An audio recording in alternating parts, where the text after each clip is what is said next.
Имаш ли проблем с майка си?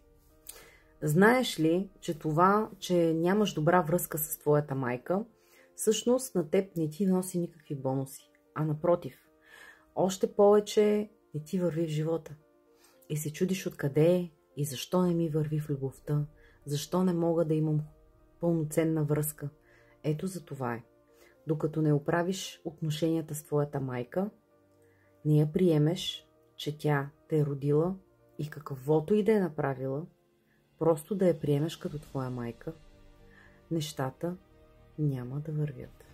Знам колко е трудно на някои хора да кажат прости, извинявай, благодаря, обичам те.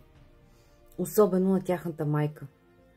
И знам колко е трудно, защото го виждам навсякъде около себе си, с мои близки и с мои клиенти, които наистина намират много голяма трудност да простят, да приемат какво се е случило с тях. Но, вярвайте, единственият начин да помогнете на себе си е да простите. Защото тази прошка не е за другия човек. Не казвам, че трябва да отидеш и да му кажеш извинявай, прости ми, прощавам ти. Не, това може да се направи и по съвсем различен начин. Дори с едно писмо, в което да излееш цялата си негативна емоция, пак може да се освободиш от тези окови, от тази отрова, която те трови цял живот. Защото недаването на прошка, неприемането на майката се отразява на теб. Отразява се на твоя личен живот, на твоите връзки, на твоето общуване, на връзката дори с твоите деца.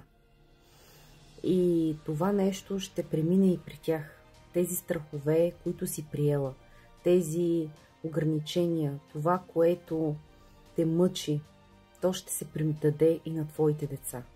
Ако искаш да спреш това, ако искаш да се освободиш от тази болка, ако искаш да преоткриеш живота си и нещата да ти се получават по много по-лесен начин, констелациите са много хубав метод, по който можеш да превъзмогнеш всички твои болки и всички твои ограничения и всичко, което те спира да живееш твоя живот.